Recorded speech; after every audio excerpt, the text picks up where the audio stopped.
Bonjour à tous, bienvenue sur cette nouvelle démo.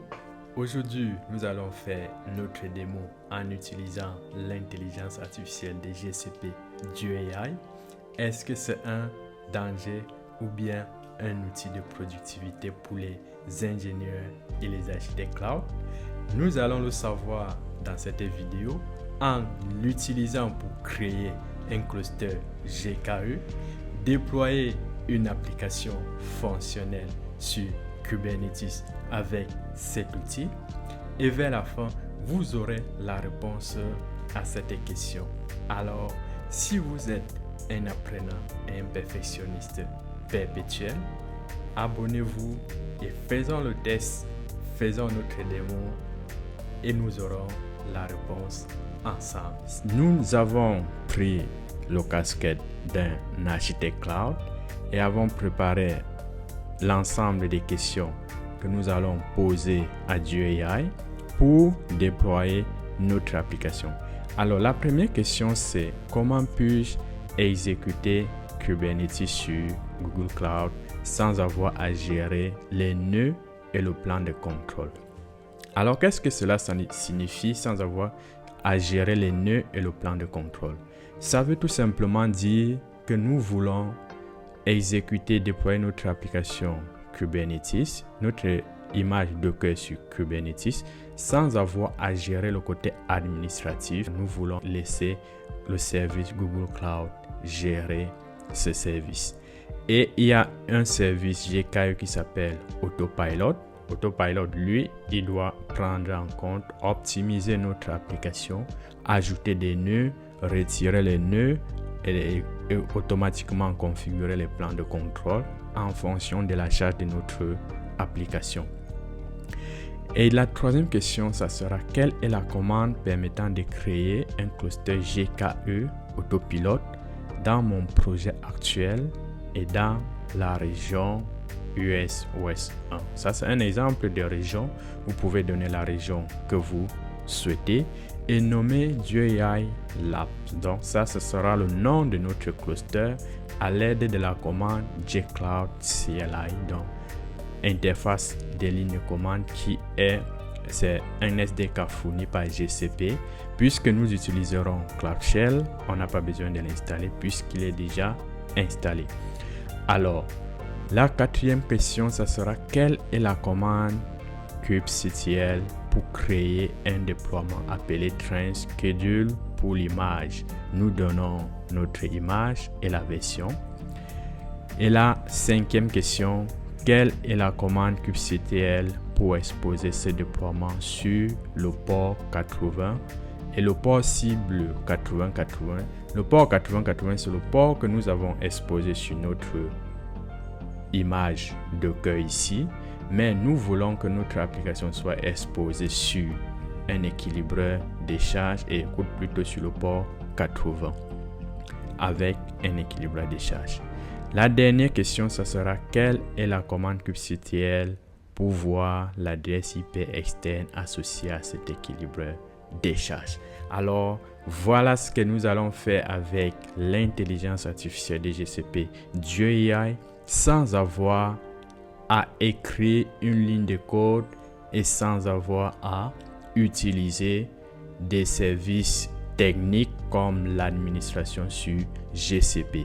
Les simples prérequis que nous avons à connaître sur GCP, c'est que nous devons récupérer l'ID de notre projet actuel, définir une région dans laquelle nous allons déployer notre infrastructure. Comme ici, nous avons donné l'exemple comme US West 1. Comme US West 1. Par la suite, nous devons activer l'adresse et le service GCP Cloud AI Companion qui est l'API DuAI qui permet d'utiliser ce service. Parce que par défaut, notez ce point, par défaut, les services que vous voulez utiliser sur GCP ne sont pas activés. Ça sera à vous de les activer en fonction de votre besoin d'utilisation. Une fois que nous avons activé, et pour utiliser DuAI, nous devons accorder les autorisations nécessaires à notre utilisateur connecté de notre compte GCP à pouvoir utiliser ce service DuerAI. Comme dans les précédentes vidéos, vous savez que nous utilisons toujours le principe des least privilege. On ne donne les autorisations à un utilisateur que lorsque cet utilisateur a besoin. Alors, nous allons lui attribuer le rôle Cloud AI Companion User. Passons à la pratique.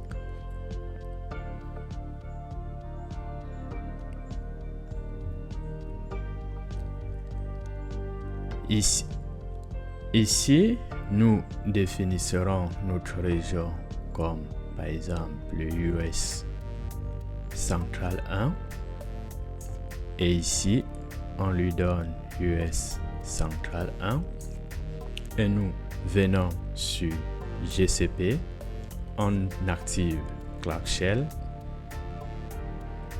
Pour ceux qui ont déjà regardé la vidéo sur comment déployer votre application sur Compute Engine et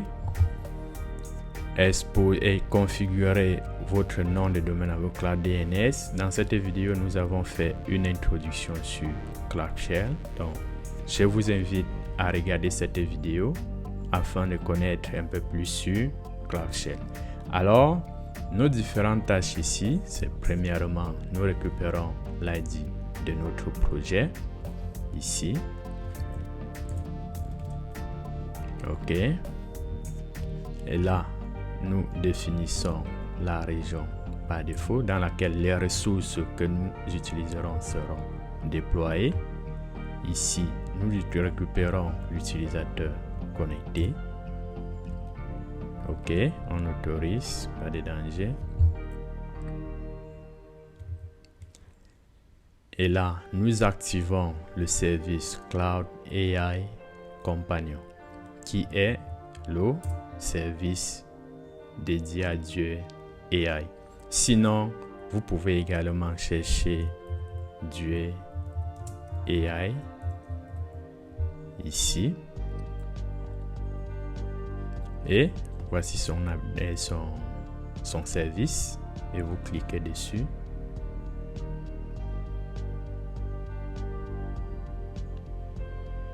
Et s'il n'est pas activé, vous l'activez. Donc là, ici, ce qu'il nous faut, c'est autoriser l'utilisateur connecté à utiliser Cloud AI Companion API. Alors, nous activons, nous l'attribuons ce rôle et nous lui donnons également le rôle pour pouvoir voir les ressources utilisées. Ok, nous avons bien attribué le rôle à l'utilisateur.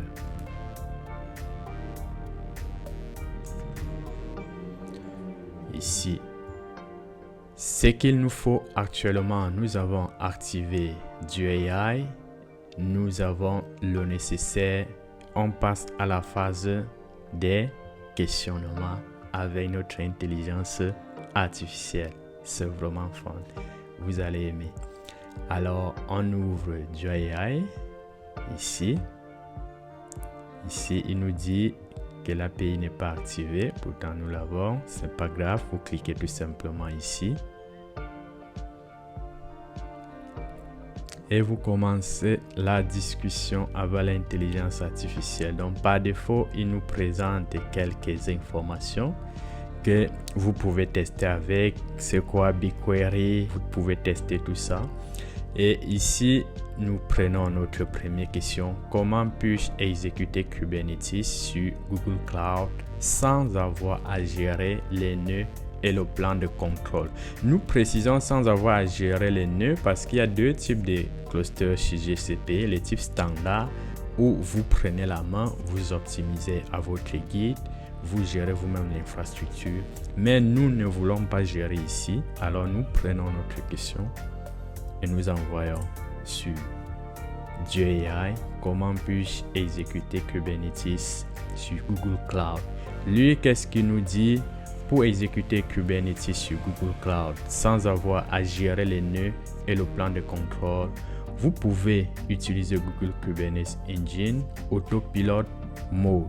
Le mode autopilote, comme nous vous disons tout à l'heure, il y a le mode standard et le mode autopilote. Il nous dit, en mode autopilote, Google gère le plan de contrôle et les composants système pour vous. Nous n'avons pas à nous soucier de toutes ces configurations. Vous pouvez également utiliser la console Google Cloud pour gérer vos clusters. Donc ici, la console Google Cloud pour gérer les clusters, c'est ici. Et il nous dit, pour en savoir plus, veuillez consulter la documentation suivante. Il y a GKE Autopilot Mode, GKE Documentation. Donc là, nous n'avons pas besoin. Il a bien répondu à notre question et nous lui donnons si nous voulons un plus. Alors, donc, n'hésitez pas à liker aussi la vidéo de votre côté. C'est vraiment très fun. Ici, nous venons la deuxième question. Puisqu'il nous a recommandé Autopilot, nous posons la question. Comment créer un cluster GKE Autopilot?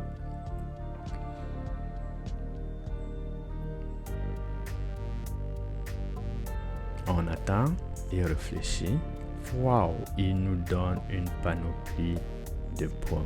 Alors, pour créer un cluster GKE Autopilot, vous pouvez utiliser la console Google Cloud ou l'interface de ligne de commande gcloud CLI. Pour créer un cluster GKE Autopilot à l'aide de la console Google Cloud, procédez comme suit. Donc, il vous donne toutes les étapes à suivre pour créer votre cluster Autopilot. Vous arrivez ici sur le menu, vous cliquez sur GKE, vous êtes arrivé, vous cliquez sur créer. Donc là, vous devez suivre ces étapes point par point pour déployer votre image GKE. Pour déployer votre image sur GKE. Alors, puisque nous voulons l'aspect qui est un peu plus automatisé, nous revenons, nous posons la troisième question. Quelle est la commande permettant de créer un cluster GKE Autopilot dans mon projet actuel et dans la région US centrale 1 nommée GUI Lab à l'aide de gcloud CLI? Alors, nous posons la question et réfléchissons. OK, il nous fournit la commande pour créer un cluster GKE Autopilot dans votre projet actuel et dans la région US centrale 1 nommé GUI Lab à l'aide de la cloud CLI. Vous pouvez utiliser la commande suivante et il nous dit nous pouvons directement copier. Donc ici nous copions puisque nous sommes déjà sur Cloud Shell. On lance la commande, il nous dit gcloud container, ok, create auto, oui, ça c'est pour autopilot de AI région. Wow, la commande est là, nous ne changeons rien, nous utiliserons exactement ce que l'intelligence artificielle nous donne. La création est en cours et on reviendra lorsque la création sera terminée. La création d'un cluster GKE prend environ 8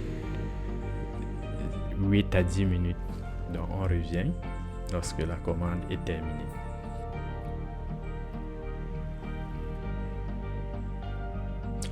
Voilà, notre cluster GKE a été créé avec 3 nœuds. C'est en cours avec la version Kubernetes 1.27, donc par défaut. Donc si nous actualisons ici, nous devons avoir notre cluster GKE Autopilot. Alors on fait, notre cluster est disponible. Alors puisque le but c'est de déployer notre image Docker Transschedule, nous revenons sur la quatrième question. Quelle est la commande kubectl pour créer un déploiement appelé Transschedule pour l'image dev/transschedule latest? Alors, on prend la question. on pose à GUI. On attend. Il nous a fourni la commande Kubernetes que nous devons exécuter. Alors nous prenons juste la commande.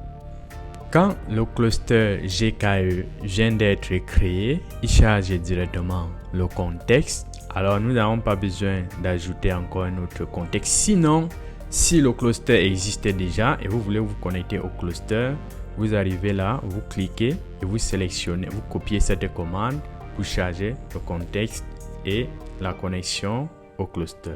Alors pour notre cas, nous exécutons directement juste la commande que GUI nous a fournie pour notre image. Il dit kubectl create deployment train schedule, il donne l'image. Alors on exécute. OK. On voit que notre déploiement est créé. Alors nous revenons, on pose la 5e question. Quelle est la commande kubectl pour exposer ce déploiement sur le port 80 et le port cible 80-80 avec un équilibreur décharge? Alors, nous revenons ici, on pose la question.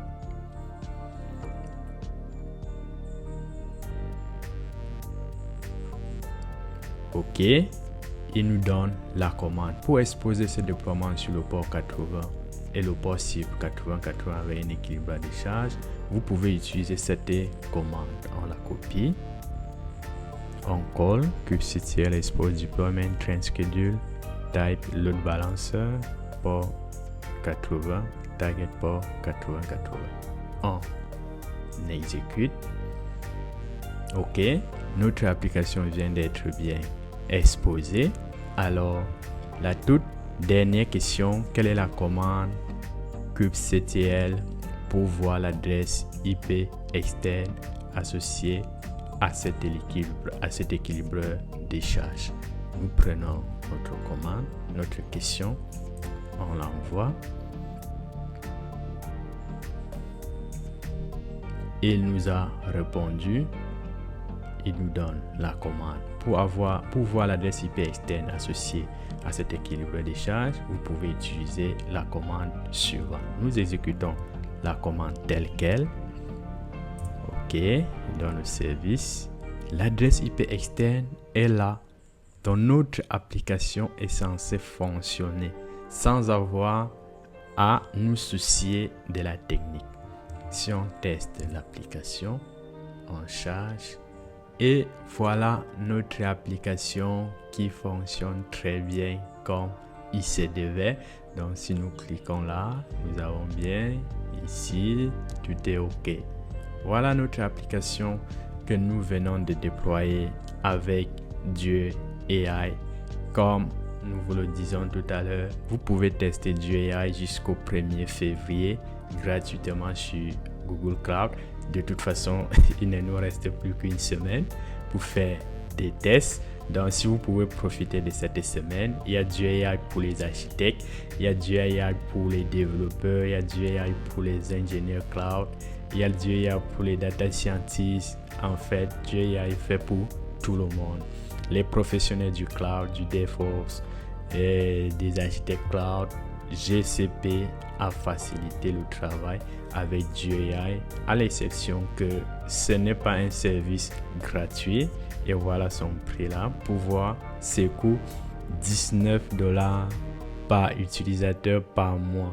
$19 par utilisateur par mois. Donc ça, c'est pour les entreprises. Alors, si vous avez aimé le test, on se retrouve dans la prochaine vidéo. Merci les amis. Si vous êtes ici, ça veut dire que vous avez regardé la vidéo jusqu'à la fin. Alors, d'après vous, est-ce que cet outil GUI est un compagnon ou bien un danger pour les architectes et les ingénieurs cloud?